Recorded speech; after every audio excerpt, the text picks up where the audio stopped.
We don't see Pakistan as a credible player. I think that the United States has decided to use the services of the facilitation of Pakistan for their own reasons. We have seen in the past how the United States has managed to take problematic states. खुदा ना खास्ता तो अगला number तुर्की या पाकिस्तान का है, ये ज़हन में रखिएगा। ये मत सोचिएगा कि कोई बचेगा।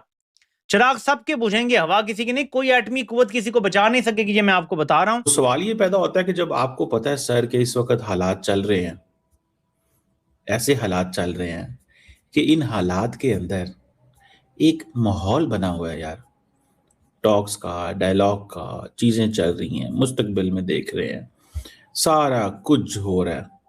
मतलब जरूरत क्या है आपको ये स्टेटमेंटें देने की? फड़ लो कर दिया आपने जनाब। हमारे आपको पता है कि बहुत ही कंट्रोवर्शियल किस्म के रेहाना डार साहबा से हार चुके हुए हैं वो बहुत बुरी तरह से। उससे पहले उनके बेटे उस्मान डार से हारे। उन्होंने एक बहुत ही तगड़ा किस्म का, मैं तगड़ा क्यों कह रहा हूँ वो आपके सामने रखते हैं बाद में, तगड़ा किस्म का ट्वीट किया। उसके ऊपर जो इसराइली प्राइम मिनिस्टर का दफ्तर है उन्होंने ट्वीट किया।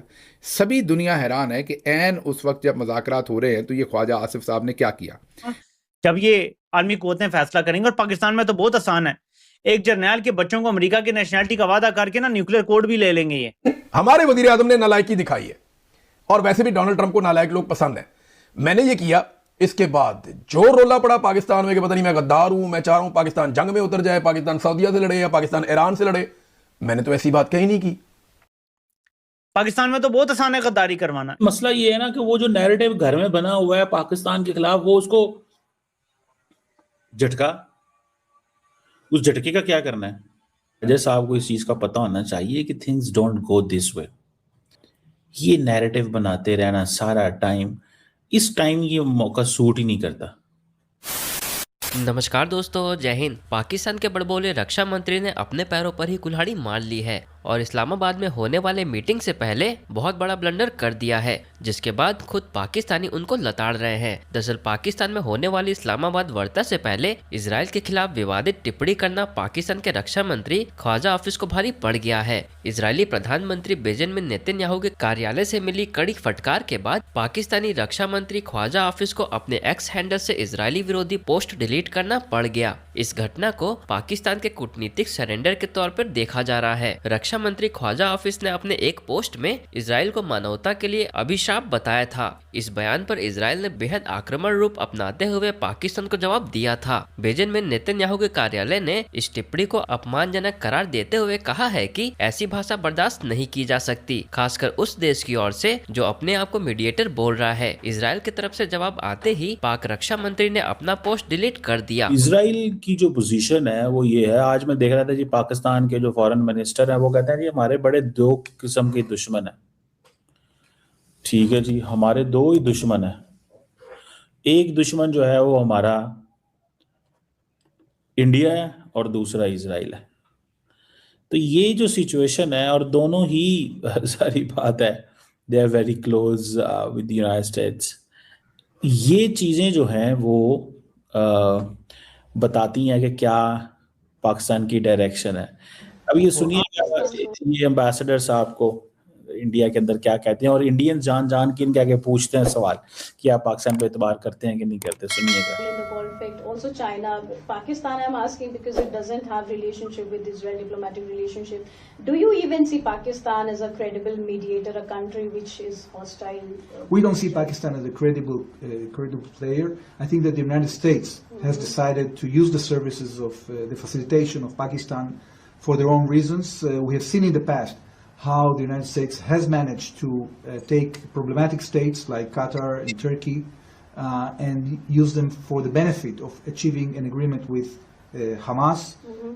So maybe they will use the facilitation services of Pakistan to bring in the serve of diplomacy this time. It's their decision. For us, it is very important to stay in sync with the United States when it comes to the substance and the essence of the outcome we want to see. ठीक है जी, अब ये चीजें जो है ना वो बताती हैं कि क्या हो रहा है। अब जिसे वो कहते हैं ना कहीं ना कहीं पे एक लार्जर जो कंसेंसस है इंडिया और पाकिस्तान में बिल्ड हो रहा है। इंडिया के अंदर ये है कि पाकिस्तान को हमने हर कीमत पे जो है ना इसको इररेलेवेंट करना है। पाकिस्तान रेलिवेंट हो रहा है, पाकिस्तान रेलिवेंट हो रहा है। ये है बेसिकली। इंडियंस क्या कह रहे हैं? वो कह रहे हैं जनाब इस वक्त उनका मौकफ क्या है जी, पाकिस्तान की कोई वैल्यू नहीं है। ये तो बेसिकली अमेरिकन ये चाहते हैं, ठीक है जी। और जैसे कि फॉर एग्जांपल जो पाकिस्तान के वजीर आजम ने वो जो ड्राफ्ट किया, ठीक है जी, ट्वीट का ड्राफ्ट का जो वो इशू बना हुआ कि जी पाकिस्तान प्राइम मिनिस्टर ने पोस्टेड अप, जिसे वो कहते हैं ना एक्स के ऊपर कि हम जी रिक्वेस्ट करते हैं, तो अमेरिकन को इसका पता था यार। अमेरिकन को और ईरानियों को और बाकी मुल्कों को बहुत सारी चीज़ें जो है वो बतानी पड़ती हैं कि what we are doing, what we want to do. जाहिर बात है, आप ऐसे थोड़ा ही हो सकता है कि दुनिया के अंदर आप इतना बड़ा काम करने जा रहे हैं। अमेरिका ने पूरे मिडल ईस्ट के अंदर जंग शुरू हुई है, मुझे एक बात बताएं, पूरे मिडल ईस्ट के अंदर जंग शुरू हुई है। इतने मिडल ईस्ट के बड़े मिडल ईस्ट, कोई छोटा मिडल ईस्ट तो नहीं है, जंग शुरू हुई है और हमने वो जंग बंद करवानी है और हम रिक्वेस्टें डाल रहे हैं हम उनको, तो क्या हम उनको ऑन बोर्ड भी नहीं लेंगे? डेफिनेटली ऑन बोर्ड लेंगे। और हम इस चीज में अमेरिकन के साथ हर वक्त राब्ते में थे, सारा दिन सारी रात 24 घंटे पाकिस्तान और अमेरिका की कम्युनिकेशन। मैं आपको एक बड़ी खुल के बात बता सकता हूं। देखिए, American needed an exit and Pakistan has provided America and Iran both an exit out of the situation. Sometimes you are in a situation you want to get out of that, but you are unable to get out of that. Pakistan को Israel के मुकाबले में लाके खड़ा किया जाए America के अंदर, और अमेरिकन पब्लिक ओपिनियन या अमेरिका के अंदर जो इजरायली लॉबी है उसको बताया जाए कि Pakistan is a dangerous country like Iran.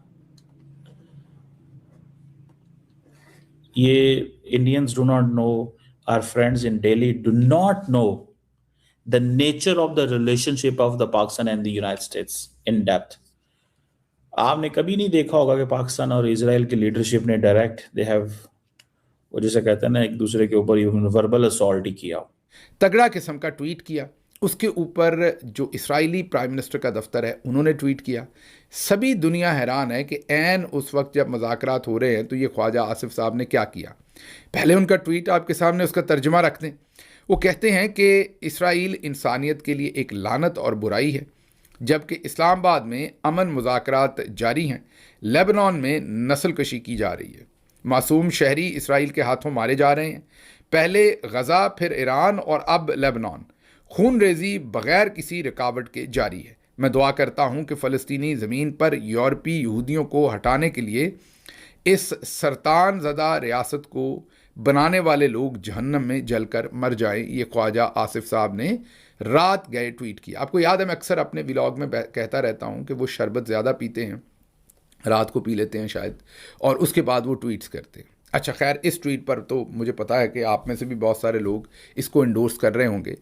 आगे अब जो इस्राएली प्राइम मिनिस्टर का दफ्तर है वो क्या कह रहा है वो ज़रा सुन लीजिए। वो कहते हैं कि पाकिस्तान के वज़ीर दिफा की इसराइल के इन्हदाम मतलब तबाही या उसको मिटा देने की कॉल इंतहाई काबिल मज़म्मत और हैरान कुन है। ये कोई ऐसा बयान नहीं जिसे किसी भी हुकूमत की तरफ से बर्दाश्त किया जा सके, ख़ास तौर पर इस हुकूमत से नहीं जो ख़ुद को अमन का गैर जानबदार सालस करार देती हो। ये उनके प्राइम मिनिस्टर ने ऑफिशियली इसको रिस्पॉन्ड किया उनके ऑफिस से। अच्छा, अब इशू क्या है? ये जो इसराइल जो कुछ कर रहा है, लेबनान में जो कुछ कर रहा है, जो कुछ इसराइल ने ओवरऑल इस पूरे ख़ित्ते में किया है, इस पर तो किसी के जज्बात मुख्तलिफ नहीं हैं। सभी लोग जो हैं वो इसराइल की मज़म्मत करते हैं। अब लेकिन मसला ये है कि हम सारे बड़े ही जज्बाती हैं।